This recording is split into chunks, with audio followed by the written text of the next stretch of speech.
Hi guys, तो क्या आपको पता है यूनाइटेड स्टेट्स के 3 फ्लैग्स होते हैं। तो एक एग्जांपल से आपको समझाती हूँ। मान लीजिए आप इंडिया से हैं और इंडिया में भी आप किसी पर्टिकुलर स्टेट, यानी हम एग्जांपल ले लेंगे कि आप यूपी से हैं।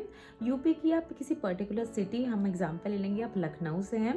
तो ऐसा नहीं होता है कि इंडिया का अलग फ्लैग होगा, यूपी का अलग फ्लैग होगा और लखनऊ का अलग फ्लैग होगा, जबकि ये तीनों एक ही हमारा फ्लैग हम रिप्रेजेंट करते हैं, हमारे इंडियन फ्लैग को, हमारे झंडे को। लेकिन यहाँ पर यूनाइटेड स्टेट्स में ऐसा नहीं होता है। यहाँ कंट्री, सिटी और स्टेट तीनों के ही फ्लैग्स अलग होते हैं। फॉर एग्जाम्पल, मैं अपने एग्जाम्पल समझाती हूँ। हम रहते हैं यूनाइटेड स्टेट्स में, तो ये हमारी कंट्री है जहाँ पर हम रहते हैं। हम रहते हैं यूनाइटेड स्टेट्स में एक स्टेट मैरीलैंड में। तो आप यहाँ पर देख रहे हैं मैरीलैंड का फ्लैग। और हम मैरीलैंड की भी एक सिटी जिसको कहते हैं बाल्टीमोर, तो यहाँ सिटी में रहते हैं, तो आप ये बाल्टीमोर का फ्लैग देख रहे हैं। तो इन जनरल हम ये तीनों फ्लैग्स हैं जो रिप्रेजेंट करते हैं जहाँ पर हम रहते हैं। एक यहाँ की कंट्री यानी यूनाइटेड स्टेट्स का, एक यहाँ की स्टेट यानी मैरीलैंड का, और जो थर्ड है वो है यहाँ की सिटी यानी बाल्टीमोर सिटी का फ्लैग।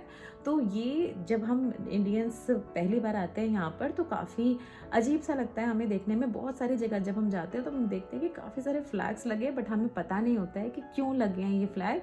बट धीरे धीरे हमें पता चला कि अच्छा, इस तरह से यहाँ पर स्टेट, सिटी और कंट्री तीनों के ही फ्लैग से रिप्रेजेंट किया जाता है किसी भी नेशन को या किसी भी स्टेट को।